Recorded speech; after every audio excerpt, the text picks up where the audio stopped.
Une grande partie de l'enseignement de Jésus dans les évangiles est donnée en forme de parabole. Et nous avons la trace ce matin de ce choix pédagogique de Jésus dans notre texte. Il s'assit dans une barque et tandis que la foule se tient au bord de la mer, il les enseigne longuement en parabole. Le génie de cette méthode utilisée par Jésus, c'est que tout le monde peut comprendre ce qu'il dit. Les histoires sont simples. Il y a des éléments de la vie courante que n'importe qui, en temps de Jésus, pouvait comprendre. Et au niveau du sens, il peut y avoir une multiplicité d'interprétations où chacun peut trouver de quoi nourrir et cultiver le jardin de sa vie. Les paraboles sont finalement inépuisables dans leur façon de toucher celui et celle qui les écoutent. La parabole du semeur que nous avons entendue ce matin est sans doute la pièce maîtresse de toutes les paraboles de Jésus. C'est celle que les évangiles utilisent pour démarrer justement cette séquence majeure de l'enseignement de Jésus en parabole. Et je vous invite donc ce matin à voir comment cette parabole du semeur rejoint notre vie pour nous dire quelque chose sur l'essentiel dans notre façon de prendre soin justement de notre être intérieur, de notre vie spirituelle, de notre cœur. Et nous allons essayer de voir comment on peut accueillir aussi, nous aussi, cette parole. Pour commencer, je vous invite à réfléchir un moment sur la figure du semeur. Si nous faisons un petit exercice dans ce temple ce matin, en passant en revue toutes les figures utilisées dans le Nouveau Testament pour parler de Jésus et de sa mission, celles du semeur ne viennent pas forcément en premier lieu à notre esprit.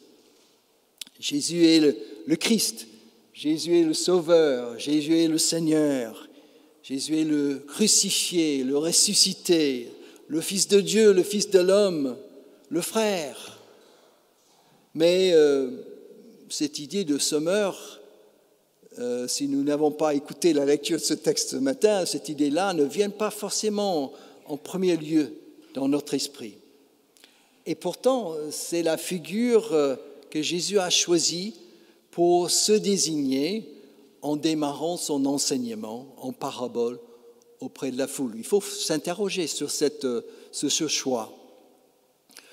Au 1er siècle, on semait à la volée. Donc on prenait une grosse poignée de grains et on le jetait généreusement un peu partout comme ça. Et ça tombait justement où ça tombait. Et que dit donc cette figure d'un semeur sur l'identité et la mission de Jésus? Elle dit simplement que Jésus n'est qu'un semeur et sa mission n'est que semer des grains de sa parole. Il jette cette semence de la parole partout, très généreusement. On peut voir ça dans l'Évangile, il se promène partout. Il annonce en parole, en acte que Dieu est présent, Dieu est là, que Dieu accueille tous ses enfants, qu'il les aime inconditionnellement et qu'il veut que chacun accueille avec confiance ce message d'amour et de grâce pour avoir justement une vie féconde, une vie pleine de sens. Jésus ne fait pas le tri entre les gens qui l'écoutent. Il ne dit pas voilà le bon terrain, voilà le mauvais terrain. Il ne dit pas celui-là est digne de recevoir l'évangile et celui-là ne l'est pas digne. Non, Jésus sème sans compter. Il n'est non plus responsable, et ça c'est important, il n'est pas responsable de ce que la semence de sa parole prenne racine, pousse et porte des fruits.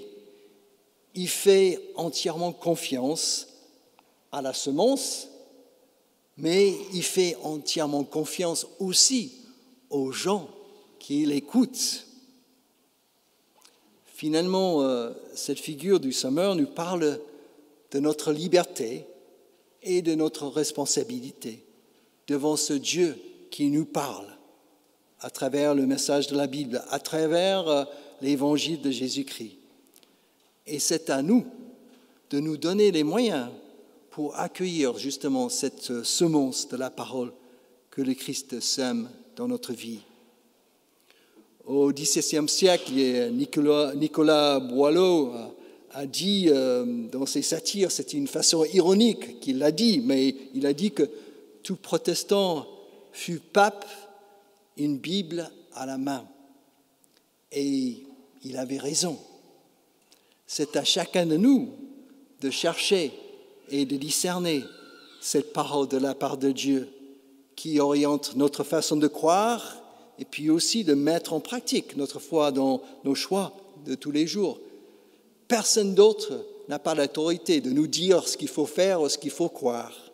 C'est chacun de nous devant Dieu avec sa Bible. Nous menons cette quête dans notre lecture personnelle de la Bible. Nous menons cette quête aujourd'hui dans ce temple-là. C'est le sens de notre rencontre, de chercher cette parole ensemble. Nous menons cette quête aussi dans les occasions où nous avons l'occasion justement de mettre des mots sur ce que nous croyons. La semence est jetée par le semeur, il nous fait entièrement confiance pour l'accueillir dans notre vie. C'est peut-être la première chose que je souhaitais vous dire aujourd'hui à partir de la figure du semeur. Parlons maintenant un peu de la semence que le semeur jette en terre. L'interprétation de la parabole que vous avez entendue, cette interprétation circulée dans la première Église et qui a été mise à l'écrit et que nous avons entendue et était rattachée à cette parabole de Jésus dans l'Évangile de Marc, l'interprétation nous dit quelque chose au niveau de la semence. Elle dit que c'est la parole. C'était le mot technique du 1er siècle pour parler justement du message de la bonne nouvelle de Jésus-Christ que nous pouvons trouver dans les évangiles. Et cette image de la semence est aussi très parlante lorsque nous prenons le temps pour y réfléchir. Cette semence est si petite, si fragile. En la regardant dans notre main, nous ne voyons pas comment elle peut pousser et devenir une plante. Nous voyons que sa vulnérabilité, mais elle porte en elle une puissance au-delà de sa fragilité apparente. Lorsque les conditions sont favorables, sont réunies, la bonne terre, de l'eau, du soleil, cette puissance cachée se manifeste pleinement. Et la semence prend racine, et pousse et donne du fruit. Il en est ainsi dans notre relation avec cette parole vivante de Dieu que nous pouvons recevoir à travers la lecture des Écritures. Un mot, une phrase, une image, une rencontre, un geste peuvent nous toucher au plus profond de nous-mêmes pour nous bouger un peu, pour nous relever, pour nous remettre en marche, pour nous faire renaître à quelque chose de nouveau. Quand nous prenons le temps de laisser une parole de la Bible faire son œuvre en nous, nous récoltons dans notre vie des fruits parfois inimaginables. Dans sa mission de semaille, Jésus a fait entièrement confiance à la puissance de cette parole de vie qu'il a semée à la volée. Et il nous invite aussi à entrer dans cette démarche de confiance vis-à-vis de sa parole pour qu'elle féconde et nourrisse notre vie. C'est la deuxième chose que je souhaitais dire à partir de la fragilité et la puissance de cette parole de vie. Prenons enfin un peu de temps pour voir les 4 terrains là, parce que c'est un peu le cœur de cette parabole. Je reçois ces 4 terrains, je les conçois comme une invitation à prendre soin de notre vie intérieure, à prendre soin de notre jardin secret, peut-être si on garde la métaphore, de prendre soin de notre cœur, parce que c'est là où l'accueil d'une parole se fait, C'est là où le Christ veut nous transmettre quelque chose. C'est là où quelque chose doit prendre racine en nous et porter des fruits. C'est en nous, au plus profond de nous-mêmes, que cela se passe, cet accueil de la parole. Chacun de nous se donne des moyens comme il peut pour trouver des moments pour cultiver justement notre jardin intérieur, notre vie intérieure. Ce n'est pas toujours évident dans notre vie de tous les jours. La vie, ça court à droite et à gauche. Moi, personnellement, j'aime bien marcher pour trouver ce moment. Je fais des tours du jardin de Roland. Si vous me trouvez là-bas en train de marcher et je ne vous vois pas, c'est parce que je suis là à l'intérieur de moi-même pendant ce moment-là. Je marche, je fais le point, je prie, je remets telle ou telle situation à Dieu, je prie pour telle ou telle personne, je fais le tri dans ce qui est important et pas important dans ma journée, je rumine aussi le texte biblique sur lequel je travaille cette semaine, j'organise ma prédication, je fais tout ça en marchant. J'ai besoin de marcher pour faire ce travail intérieur. Je ne sais pas quant à vous comment ça se passe pour vous, mais pour moi c'est comme ça que ça marche. Et c'est là où j'arrive à cultiver un peu mon jardin secret. Et lorsque j'ai pas le temps, et mon épouse peut être témoin de ça, lorsque j'ai pas le temps de marcher, ma vie est un peu chamboulée. Je trouve la vie un peu encombrée, j'ai du mal à avancer. Et c'est là où intervient peut-être cette invitation d'examiner les 4 terrains de notre vie, que nous trouvons dans cette parabole. Parfois, notre vie intérieure est aussi sèche et dure que ce chemin sur lequel est tombée la semence du semeur. Cela peut être simplement un manque de temps pour s'occuper de son jardin secret. Dans ce cas, c'est une question de priorité, donc il faut essayer d'interroger ça. Dans d'autres cas, cela peut être peut-être l'indifférence.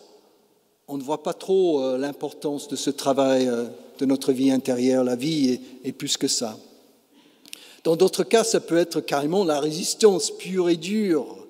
Rien ne pénètre dans notre cœur parce que nous refusons le lâcher-prise nécessaire pour entrer dans une telle démarche de confiance, d'entendre une parole de la part de Dieu.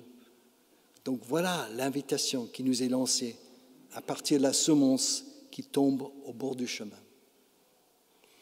Parfois, notre vie intérieure manque de profondeur. Il y a peu de terre et peut-être trop de cailloux dans notre vie. Nous restons à la surface des choses sans trouver les moyens pour aller plus loin, plus profond. On le sent dans notre être intérieur. Nous restons peut-être au premier degré, à la lettre de ce que nous entendrons au culte, et ça n'arrive pas vraiment à prendre racine en nous. C'est du blablabla, du pasteur peut-être. Nous avons parfois du mal à entendre cette parole et de le reformuler avec nos propres mots pour que ça soit intégré dans notre vie personnelle avec ses joies et ses peines. Pour travailler cette question de la profondeur de notre vie intérieure, on a besoin de se donner des moyens. Ça ne se fait pas automatiquement. Un programme de lecture personnelle de la Bible, il y en a plein. Donc il y a tous les moyens techniques là pour avoir un programme de lire la Bible chaque jour.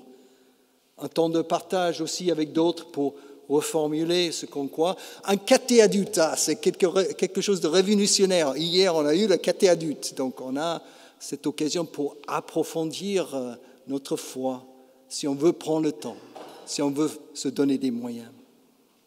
Voilà cette invitation qui est lancée à partir de la semence qui tombe parmi les cailloux de notre vie.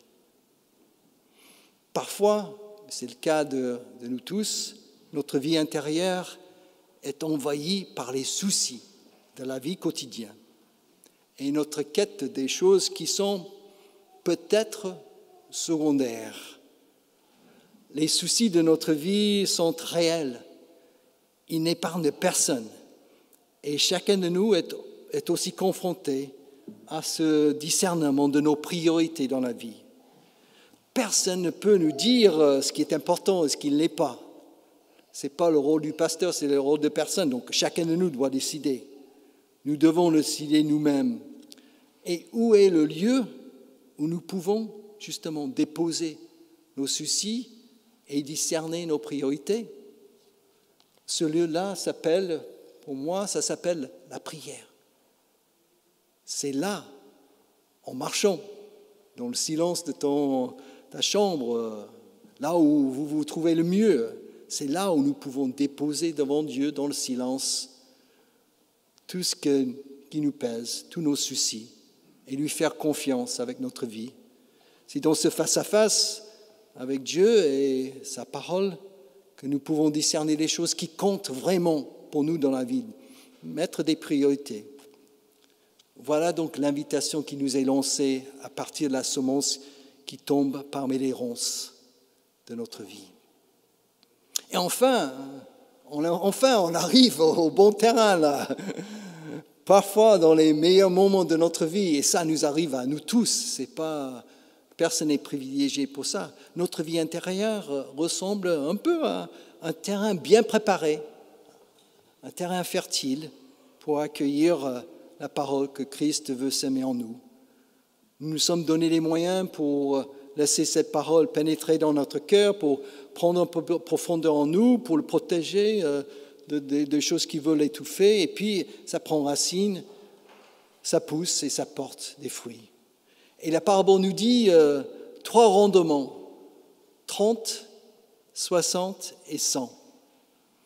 Dans les 3 cas, c'est un rendement improbable à l'époque de Jésus. C'était au-delà de ce qu'on pouvait imaginer. Même 30, c'était au-delà. Ces 3 rendements exceptionnels nous sont proposés pour nous dire que nous sommes peut-être tous différents dans notre fécondité intérieure. Et il y a une part de grâce dans ça. Il y a une part de ce que Dieu fait en nous. Nous ne sommes pas pareils. Chacun son rythme, chacun sa méthode, chacun son rendement. Mais quels sont les fruits qui sont produits dans notre vie grâce à cette parole entendue et assimilée? D'abord, c'est peut-être le fruit de l'esprit en nous, cet amour, cette joie, cette paix, cette patience, cette bonté, cette bienveillance, cette fidélité, cette douceur, cette maîtrise de soi qui sort au plus profond de nous, dans nos contacts avec nos semblables. C'est aussi ce que nous pouvons faire en allant vers les autres, en posant des paroles, des gestes d'amour. C'est ça ce que la parole produit en nous et à travers nous. Voilà donc l'invitation que nous pouvons entendre dans cette parabole pour prendre soin vraiment. Et c'est à chacun de nous de réfléchir qu'est-ce que ça veut dire prendre soin de mon être intérieur, prendre soin de mon jardin secret. Le Christ lance la semence de sa parole dans notre vie. Il nous fait entièrement confiance. Il fait également confiance à cette parole semée. Il sait qu'elle peut agir en nous au-delà de ce que nous pouvons espérer si nous nous donnons les moyens de l'accueillir. C'est à chacun de réfléchir à ses moyens. Amen.